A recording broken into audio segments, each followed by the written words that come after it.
The year, 490 BC. Persia, a giant empire. It was the world's superpower. King Darius I ruled it all. He was deeply angered. Athens had aided rebels. Ionian Greeks defied his power.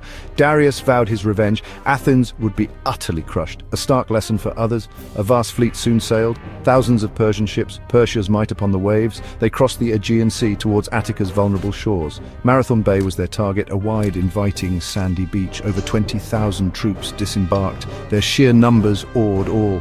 Persia confidently expected surrender. Athens faced imminent doom. News of the invasion spread. Fear gripped many citizens' hearts. But Athenians were forged differently. They were proud citizens of a democracy. Freedom was their very lifeblood. The urgent call to arms sounded. Brave men prepared to fight. Their city's entire fate rested upon their courageous shoulders. The Athenian assembly convened. What strategic plan to follow? Some wisely urged caution. Wait for Sparta's strong army. But the Spartans were delayed. A religious festival held them. Miltiades, a general, spoke boldly. "We must attack now," he urged. He argued delay meant certain defeat. The crucial decision was vital. Only 10,000 Athenians, hoplites, dedicated citizen soldiers, each man armed himself bravely, a bronze helmet, a breastplate. Greaves protected his shins. He carried a large shield hoplon, their primary weapon, a long spear. They fought for their homes, for family and for Athens, for their most cherished freedom. The Persians were a multitude, drawn from all corners of empire, Medes, Scythians and Egyptians. Most were but lightly armed. Archers formed their main strength. Their cavalry was greatly feared. They heavily outnumbered Athens, more than 2 fighters to 1. A Persian victory seemed quite sure. King Darius remained utterly confident. Miltiades clearly saw the danger. He understood Persian battle ways. He knew waiting was not wise. Persian horsemen were truly deadly. He argued with burning passion. He successfully swayed Callimachus. The polemarch, the chief, agreed. The important vote was taken. Athens would not simply yield. Athens would fight. They would attack. The final choice was so brave, it was almost beyond belief. A small young city stood tall against a truly giant empire.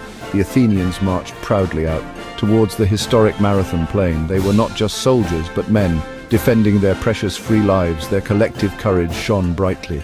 They would meet the powerful foe. The Marathon's wide plain lay ahead. The blue sea sparkled nearby. The massive Persian army waited. A long, deep, confident formation. They were absolutely sure of victory. They saw the small Greek force. They expected a weak defense, or perhaps just a quick retreat. They were profoundly wrong, so terribly, fatally wrong.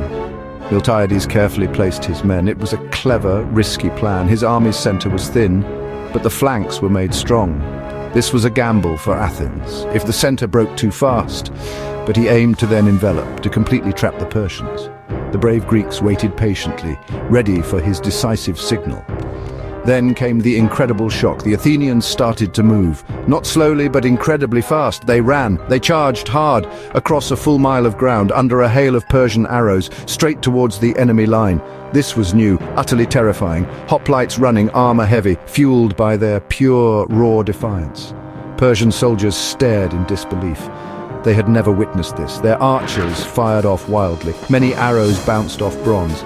The charging Greeks came onward, a solid wall of shields, spears, like an utterly unstoppable tide. Panic first touched Persian hearts before the front lines even met. Fear began to spread very quickly. The resulting crash was immense. The Greek phalanx hit very hard. The Athenian center did bend. It yielded ground. But it held, on the sides, their strong wings, pushed back the Persian troops. They completely overwhelmed the enemy. The battle turned very quickly.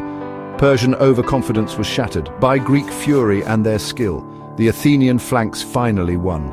They routed the Persian wings, then they expertly wheeled inwards, attacking the main Persian corps from its sides and the rear. The Persians were now trapped, encircled and utterly doomed. Their order broke. Chaos reigned. The great Persian army fled, running towards their distant ships. The fierce battle was soon over. Victory, decisive and very swift. 6,000 Persians had fallen. 6,400 dead, many more tragically drowned. Athenian losses were truly few, just 192. Their noble sacrifice remembered. This was truly freedom's great win. Democracy itself had survived. The vital news had to reach Athens. Pheidippides, the runner, was chosen, a herald, a strong, fast runner. He ran 26 hard miles, over hills, under the hot sun. He never stopped running, not once. He finally reached the city. "Nenika Carmen!" He managed to cry, "We have won!" He then gasped. Then he fell, a true hero.